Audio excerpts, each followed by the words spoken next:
Χαίρετε, είμαι η Σταματία από το The Knitting Club και αυτό το βίντεο αποτελεί συνέχεια του Joining in the Round. Θα δούμε λοιπόν εδώ πώς φαίνεται η κάθε περίπτωση που έχουμε επιλέξει για το κλείσιμο του κύκλου μας και πώς στερεώνουμε την κλωστή. Πριν σας δείξω την κάθε περίπτωση θα ήθελα να επισημάνω μια πολύ σημαντική λεπτομέρεια.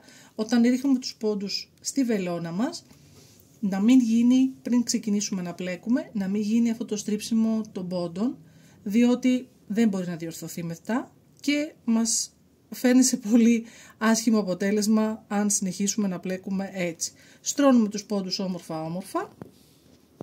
Μια επίπεδη επιφάνεια τραπέζι βοηθάει σε αυτό. Θα πρέπει να είναι έτσι οι πόντοι μας λοιπόν.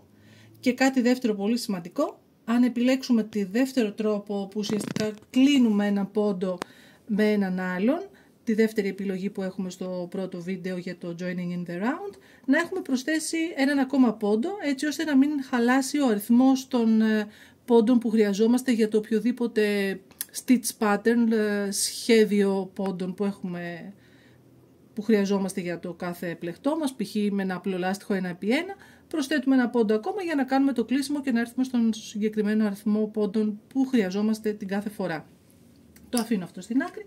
Σας δείχνω λοιπόν την πρώτη επιλογή που ουσιαστικά δεν κάνουμε τίποτα.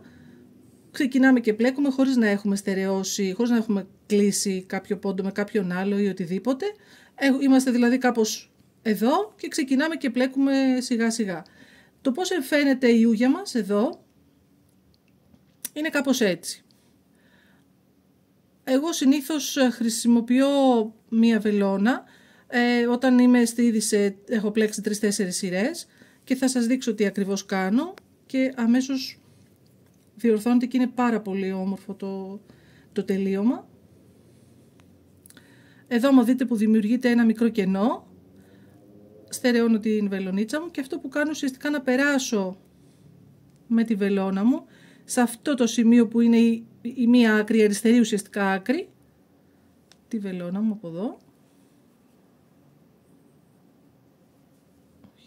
Συγγνώμη. Από κάτω προς τα εμένα και αμέσως όπως είδατε εξαφανίστηκε η κλωστή, στερεώθηκε και είναι η συνέχεια άψογη. Φυσικά από εδώ πίσω μετά εννοείται θα στερεώσω την κλωστή μου όταν θα έχω τελειώσει το πλεκτό μου και θα είναι κάπως έτσι. Θα είναι στη συνέχεια δηλαδή το ριζάκι που είναι το ρίξιμο και δεν φαίνεται τίποτα, είναι άψογο, δεν υπάρχει κανένα gap, κανένα κενό. Η μία λοιπόν επιλογή είναι, η πρώτη περίπτωση λοιπόν είναι αυτή. Η δεύτερη περίπτωση είναι εδώ που ουσιαστικά κάναμε το κλείσιμο του πόντου για το Joining in the Round, για το κλείσιμο του κύκλου. Εδώ βλέπουμε ότι δεν έχουμε πολλά προβλήματα, κάποιο κενό δηλαδή, γι' αυτό και είναι προτιμότερος τρόπος. Βλέπετε είναι πολύ όμορφο, δηλαδή και απλά την κλωστή εδώ να την περάσω από πίσω στην ανάποδη πλευρά χωρίς πολλές λεπτομέρειες, χωρίς πολλά που λέμε. Δεν χρειάζεται να κάνω κάτι άλλο. Συνεχίζει πολύ όμορφα η ούγια εδώ το φινίρισμα που έχω. Και η άλλη περίπτωση είναι όπου κάναμε τη συστροφή, το twist ανάμεσα στον πρώτο και στον τελευταίο πόντο. Εδώ άμα δείτε δημιουργείται